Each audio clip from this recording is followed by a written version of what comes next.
Hello! Donc j'espère que vous allez bien et que vous avez passé une super belle journée. Ça fait déjà la 3e fois que j'essaye de tourner cette vidéo, donc j'espère que cette fois-ci vraiment ça sera la bonne.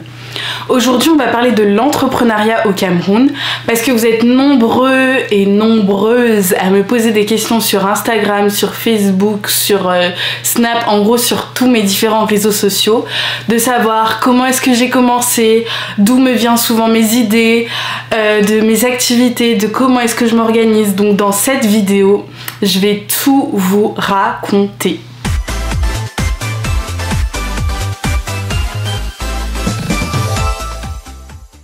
Alors pour ceux qui ne me connaissent pas, je m'appelle Noémie Coissenon, je suis étudiante en école de commerce, donc à l'ESSEC en 3e année.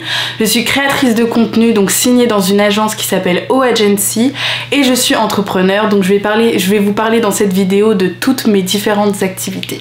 Comment j'ai commencé l'entrepreneuriat au Cameroun? Donc j'étais aux États-Unis avec ma mère et ma cousine Magali. On était à Washington DC dans une boutique donc, qui s'appelle Forever 21. Et je regardais etc, je regardais les filles, je regardais les gars et je me disais en fait il y a des trucs qui étaient à la mode, donc les chokers, les necklaces, genre vous vous rappelez, et les dourags, genre les foulards que les garçons attachent là, et c'est même encore à la mode en France. Mais je me disais waouh, genre ce truc et tout, si t'avais pas ça, genre t'étais pas à la mode, genre vraiment t'étais pas à la mode. Et je regarde et tout, et je dis à ma cousine et ma mère que vraiment ce truc là il sera pas maintenant à la mode au Cameroun, genre le temps que ça arrive en France, en Italie, en Espagne, au Royaume-Uni etc, ça sera jamais à la mode maintenant au Cameroun. Et je regarde, ma mère elle me donne une idée de prendre une partie de mon argent de poche, donc 300 $, et d'investir en achetant plusieurs chokers, chokers ou necklaces, c'est comme vous voulez, plusieurs dourags. Donc je me rappelle j'avais acheté des roses, des bleus, des blancs, des noirs, des rouges, bref j'avais acheté toutes les couleurs. À l'époque en fait ça coûtait 2,55 voire 3 $ aux États-Unis, donc j'en avais acheté plusieurs, mais vraiment plusieurs. J'avais acheté une tonne de trucs, j'avais acheté des maquillages, j'avais acheté des masques, vraiment plein de trucs, et même je me rappelle les gels éco parce que ça coûtait tellement moins cher aux États-Unis. Et elles m'ont donné cette formidable idée. Le soir même, je décide de créer un compte Instagram donc, qui s'appelait Norako Shop. Donc c'était le nom en fait de ma SARL. Je décide donc d'appeler ça Norako Shop. Norako pourquoi? Parce qu'en fait c'est Noémie Rachel Coissenon. Et aujourd'hui Norako c'est devenu ma marque. Dans toutes mes entreprises, dans toutes mes associations, c'est vraiment Norako que j'utilise tout le temps. Je commence à prendre en fait des photos à l'hôtel sous les lampes, vous savez les lampes de chevet là, sous la lampe avec mon iPhone 6. Et pour vous dire j'ai commencé l'entrepreneuriat, enfin j'ai réellement commencé l'entrepreneuriat à mes 15 ans. Et donc je commence à prendre en photo, je prenais article par article, je mettais des descriptions et tout, et vraiment j'étais vraiment très organisée, j'avais même une page Facebook à cette époque, et pour vous dire, genre vraiment, j'étais très investie. Le soir même où j'ai posté plein de trucs, j'avais déjà plein de commandes. En fait je me disais waouh, genre ça marche vraiment, et ça me poussait encore à acheter, et j'avais même dépassé les 300 $. Mais avec 300 $, c'est vraiment mon capital, c'est vraiment le capital avec lequel j'avais commencé à l'époque. Au fur et à mesure du temps, je commençais à acheter des vêtements pour enfants, pour femmes, je commençais à acheter des accessoires de beauté, je commençais à acheter des sacs, je commençais à acheter beaucoup de maquillage, de gel éco, j'ai racheté des dourags etc pour les revendre à chaque fois. Et je me rappelle que j'avais un ami donc qui était à Paris, je pense qu'il va se reconnaître, qui me ramenait tout le temps ma marchandise en fait depuis Paris jusqu'à chez moi au Cameroun. Et par la suite en fait je me suis alliée à Bolloré Logistique, où là c'était vraiment moins cher comparé à DHL, parce que DHL je pense que pour une enveloppe à l'époque tu devais payer genre 54 000, alors que Bolloré Logistique ça coûtait 4 fois moins cher. Du coup je passais par eux, donc ça arrivait à leur bureau à Paris et moi je récupérais à leur bureau à Bonanjo, donc à Douala. Et vraiment c'est comme ça que je faisais, et j'achetais ma marchandise aux États-Unis, au Royaume-Uni, en France, en Espagne et en Italie. Et avant du coup la crise sanitaire, je m'apprêtais à acheter beaucoup de marchandises de la Chine pour le Cameroun. Sauf qu'en fait ça n'a pas eu lieu parce qu'en fait comment on appelle ça, la douane, ça a fermé, Bolloré Logistique ça a fermé pendant la période du Covid, du coup j'ai dû arrêter littéralement ma marchandise pendant cette période là, et donc là ça fait 2 ans que Norako Shop est en stand-by, et vraiment j'espère vraiment de tout cœur que je pourrai retrouver une stratégie marketing, une stratégie de communication pour relancer cette activité là, parce que ça c'était vraiment mon premier bébé. Mais pour vous dire, genre moi je pense que l'entrepreneuriat c'est quelque chose que j'avais depuis que j'étais toute petite, parce qu'à chaque fois je voulais toujours revendre. Je me rappelle que quand j'étais en primaire, je vendais les yaourts à Kumba, je vendais les yaourts. Ma grand-mère elle faisait des yaourts, vous savez les yaourts en plastique là. Je pense qu'on en retrouve dans plein de pays d'Afrique, mais vous mettez le yaourt dans un plastique, genre les longs plastiques, vous attachez et genre vous percez genre pour boire le yaourt. Et vraiment genre... à chaque fois qu'elle faisait ça, je revendais à l'école, même de l'eau, parfois je me rappelle, je vendais de l'eau à l'école. Et genre vraiment, je pense que l'entrepreneuriat en vrai, genre ça vient tout seul. C'est quand tu sais que t'as un truc que t'aimes, que genre ça vient tout seul. Et moi je me rappelle, j'ai vraiment commencé en étant aux États-Unis. Et malgré le fait que Norako Shop c'était une boutique en ligne, donc sur Instagram et Facebook, c'est pas pour autant en fait je l'ai légalisé pour être vraiment dans les normes juridiques. Donc je l'ai mise en SARL, Société à responsabilité limitée. Donc concernant mes activités, aujourd'hui j'ai 20 ans et j'ai 3 entreprises et une association. Donc 3 entreprises, donc Norako Shop qui est une SARL que j'ai créée en 2017. Norako Group que j'ai créé en 2021, qui est une agence en communication basée au Cameroun. Donc on fait du community management, du conseil en stratégie digitale, on fait également du social media, on fait du graphisme avec les logos, on fait des visuels, on fait des CV, on fait des flyers, vraiment on fait de tout dans cette agence de communication là. Donc là c'est aussi également une SARL. Noémie Coisnon, c'est une société que j'ai ouverte en 2022 pour vraiment légaliser tout ce que je fais, donc les publicités et les placements de produits que je fais vraiment de temps en temps. Genre je peux faire 4 mois sans faire de placement de produits, mais c'est vraiment tout ce qui concerne la création de contenu de Noémie et tout ça. Et si bientôt ma chaîne devient monétisée, genre vraiment si tout devient monétisé, vraiment j'espère, abonnez-vous si tu vois ma vidéo et tu n'es pas abonné, abonne-toi, parce que vraiment j'espère avoir bientôt la monétisation. Et je pense que le plus compliqué en fait c'est d'avoir les 1000 abonnés. Et du coup j'ai Noémie Coisnon qui est une SASU, donc Société par action simplifiée unipersonnelle, donc société par action simplifiée unipersonnelle, oui, que j'ai créée du coup en 2022. Et ma fondation, donc Norako Foundation, que j'ai créée en 2021 lorsque j'étais en dépression sévère. Donc là c'est vraiment un autre de mes bébés, où c'est une association camerounaise qui a été approuvée par l'État camerounais le 28 septembre 2022, donc vraiment 1 an après. Là ça va être dans le domaine de l'humanitaire, de l'éducation et la santé mentale, afin de briser tous les tabous qu'il y a sur la santé mentale en Afrique.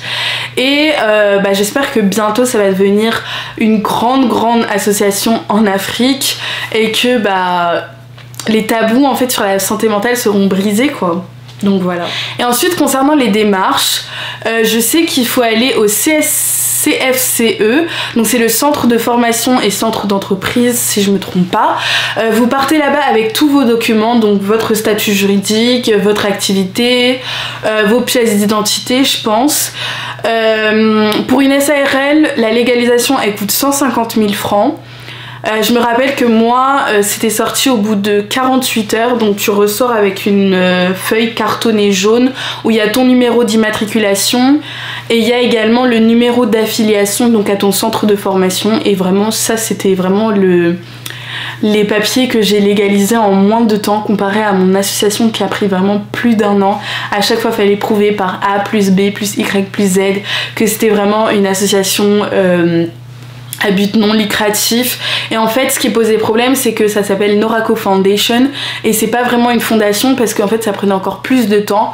Du coup je voulais vraiment que ça soit une association avant de devenir une fondation, et ça a mis beaucoup de temps parce qu'à chaque fois tu devais prouver par A plus B que tu t'y connais dans la santé mentale, que ce sera pas une association qui va bouffer l'argent des gens quoi, enfin fallait prouver vraiment plein de choses. Concernant mon organisation, donc pour s'organiser vraiment c'est la discipline et la motivation.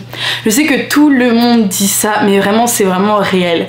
Moi je sais que avant mes entreprises, avant mon association, je n'étais pas aussi organisée, genre vraiment moi c'est quand j'avais envie de faire que je faisais, alors que là non, j'ai beaucoup de responsabilités, j'ai des partenaires pour ma fondation, enfin pour mon association, c'est pas encore une fondation.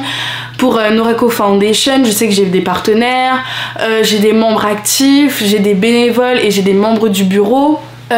Pour Norako Group, j'ai beaucoup de clients à qui je dois des comptes parce que bien évidemment ils me payent, et pour vous dire, on gravit vraiment les échelons parce que j'ai commencé avec un capital social de 300 $ pour Norako Shop, et en fait Norako Group, 300 €, c'est ce que me rapporte un client par mois en fait. Genre si je fais tout un accompagnement, c'est 300 € par mois.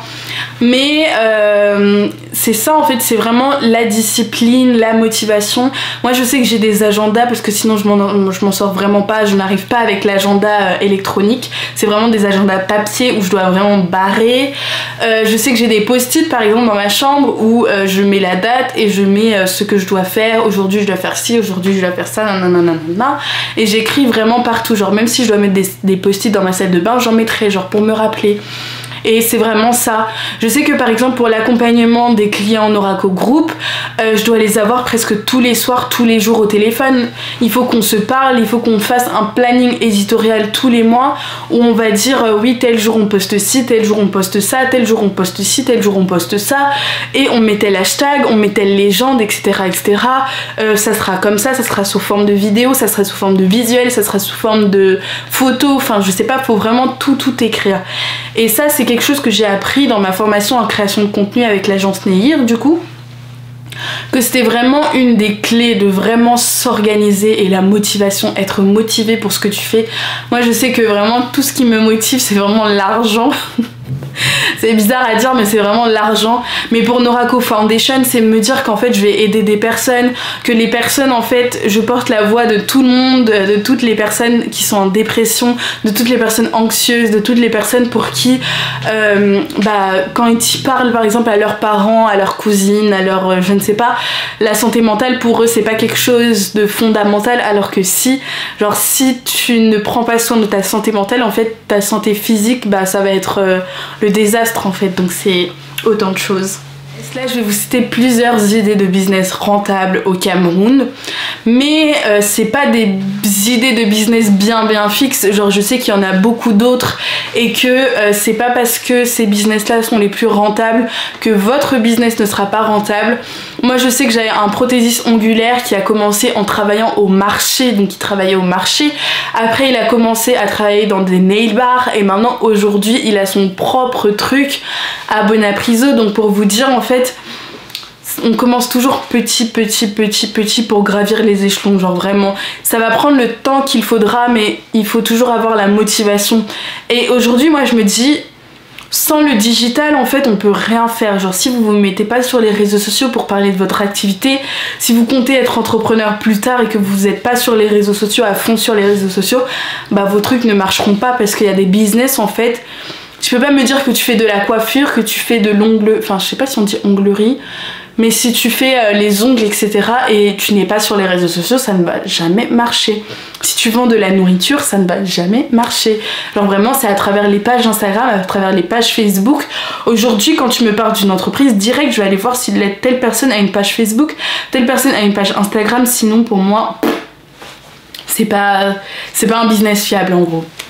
Mais un des business les plus rentables pour moi au Cameroun et même en Afrique, moi j'espère que bientôt plus tard j'aurai assez d'argent pour m'acheter plein de biens immobiliers. En tout cas c'est quelque chose dans lequel j'aimerais investir.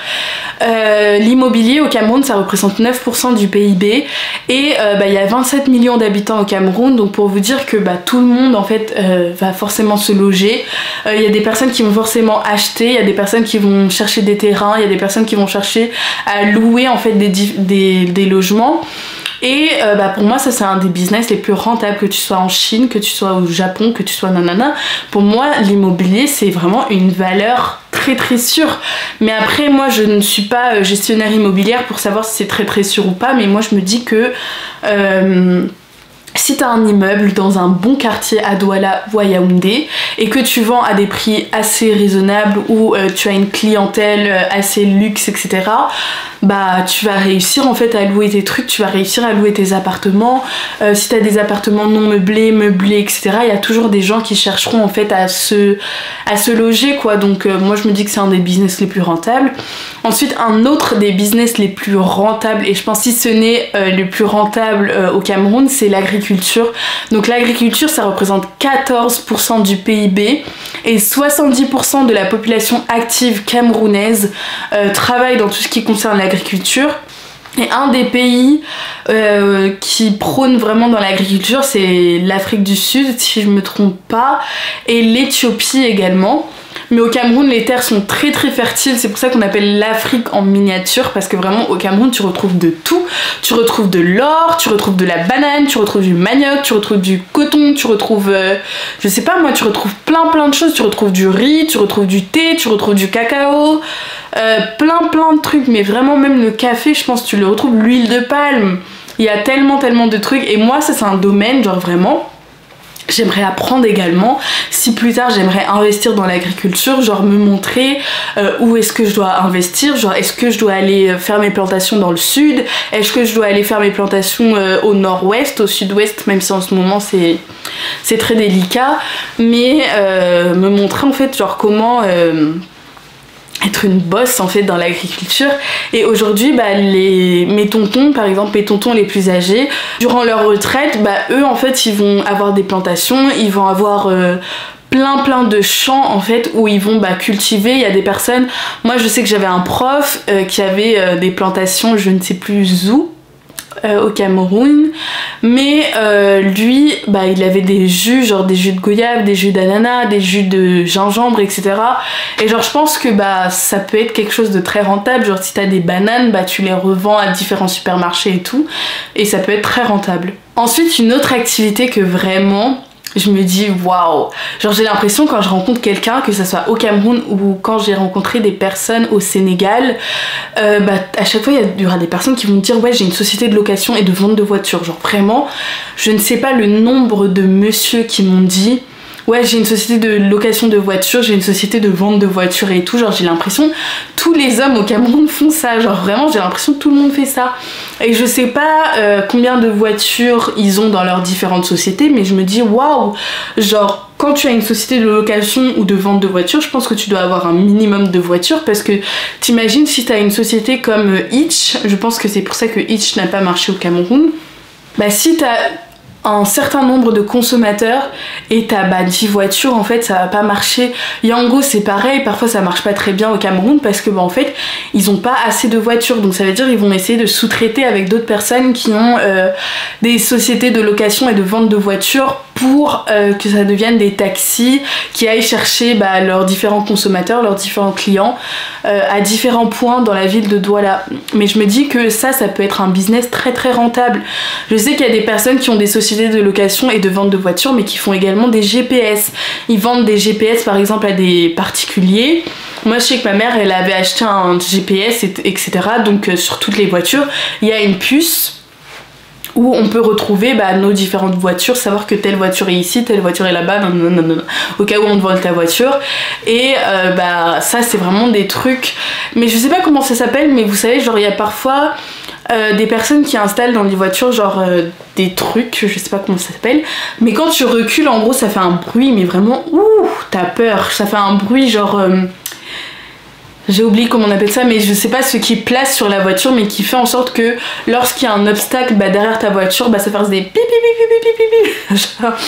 Même ça, je pense qu'au Cameroun, ça devrait marcher. Genre, tu vends ça à des particuliers, bah tout le monde met ça dans sa voiture, tu vends bien ton truc, tu vends bien ton GPS et tout, tu te mets bien sur les réseaux sociaux, tu fais de beaux visuels et tout. Même moi, si je vois ça et j'ai une voiture, bah forcément que je vais acheter, tu vois. J'ai dit tu vois alors que vous êtes plusieurs personnes à me regarder, genre vous voyez. Ensuite, j'ai fait une petite liste. Ensuite, moi je me dis l'assurance. Genre vraiment de plus en plus de personnes se lancent dans l'assurance parce que de plus en plus de personnes vont avoir des contrats de santé, des assurances habitation, des assurances santé, des assurances véhicules, même l'assurance pour ton chien. En fait, tu peux avoir une assurance pour ton chien, tu peux avoir une assurance voyage. Et aujourd'hui, le marché de l'assurance s'élève à 211 milliards. Je sais pas si vous vous rendez compte. 211 milliards de francs CFA rien qu'en 2020. Donc il y a eu une hausse du chiffre d'affaires de 25%. Genre 25% c'est un quart de 100%. Genre pour moi c'est énorme. Et genre vraiment ça, je me dis waouh. Genre les assureurs, ils se prennent grave de l'argent. Parce que moi je sais qu'au Cameroun j'ai une assurance santé et une assurance habitation. Et waouh, genre vraiment... Je pense que ça rapporte vraiment beaucoup. Ensuite, il y a les brasseries. Quand je dis les brasseries, même les bars, je mets ça dedans. Parce que le Camerounais est l'Africain qui boit le plus de bière en Afrique. Suivi par l'Éthiopie derrière. Un habitant camerounais boit 30 litres de bière par an. Je sais pas si vous vous rendez compte, mais quand on dit que les Camerounais boivent énormément. Genre vraiment on se rend même pas compte, mais les Camerounais boivent énormément. Genre waouh, les Camerounais boivent. Oh my god. Moi je me rappelle que je partais à l'école à 8h, à 9h, bah tu vois déjà des gens au bar en train de boire leur Castel, de boire leur 33 et tout. Et genre vraiment c'est... Je sais pas, mais vraiment, je sais pas ce qu'ils mettent les brasseries du Cameroun dans leur bière, mais waouh, genre vraiment tu te dis... Comment est-ce qu'un Camerounais peut se lever le matin et directement partir au bar ?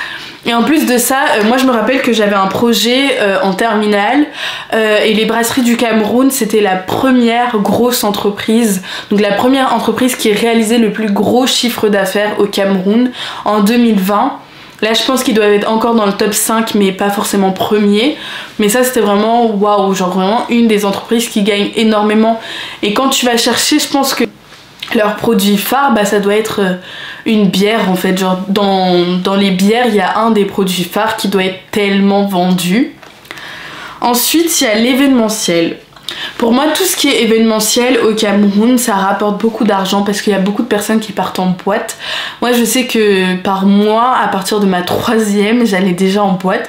Par mois, j'allais au moins une fois en boîte au Cameroun. Et en plus, on consomme pas n'importe quoi. On consommait du champagne, du whisky ou de la vodka. Alors que ici, quand tu vas en boîte en France, tu vois, bah, les gens, ils ont des cocktails. Enfin, même au Cameroun, t'avais des cocktails. Mais tu vois pas très souvent des gens prendre de la bière en boîte. Enfin, sauf dans les cabarets, les petites boîtes du quartier et tout, mais à l'opium, moi je me rappelle n'avoir jamais vu de personnes consommer de la bière en boîte. Bah il y a ça, il y a aussi les salles de réception, il y a des gens, ils font des réunions tous les dimanches, les tontines, etc. Donc je pense que si tu as ta salle à prix abordable, bah tout le monde pourra faire sa réunion. T'as également les mariages, t'as les cérémonies comme les baptêmes, les communions, les confirmations. T'as également les salles de networking. Je pense aussi ça peut très bien marcher au Cameroun. Moi si par exemple je vais au Cameroun et j'ai besoin d'une salle, j'ai besoin d'un bureau, j'aimerais bien avoir un bureau dans... je sais pas comment on appelle ça, mais vous savez en France, à la Défense, je sais qu'il y a plusieurs différents bureaux, genre des sociétés qui ont différents bureaux et qui les louent à l'année ou mettent à un certain montant et toi bah tu peux louer etc. Si au Cameroun ils font ça aussi, ça pourrait très très bien marcher. Je sais qu'il y en a qui le font déjà, mais s'il y en a encore plus, ça pourrait très très bien marcher. Et donc voilà, donc je pense que c'est tout. Mais l'événementiel c'est vraiment quelque chose qui marche. Et j'ai oublié même les locations de concerts. Genre ça aussi ça doit être un truc qui marche très très bien au Cameroun. Mais vraiment très très bien. Et donc j'espère que cette vidéo vous aura plu. Genre vraiment si vous avez la moindre question, n'hésitez pas. Si vous avez des idées de business à me donner, si vous voulez qu'on échange business, n'hésitez pas à me suivre sur mes différents réseaux sociaux qui seront en barre de description. N'hésitez pas à liker, à partager, à commenter, tout. Et je vous souhaite une bonne soirée, si c'est le soir que vous regardez. Si c'est le soir que vous regardez cette vidéo, parce que je la tourne le soir. Mais en tout cas, je vous souhaite une bonne soirée, une bonne journée ou une bonne matinée, peu importe le moment où vous regardez cette vidéo. Et à la prochaine!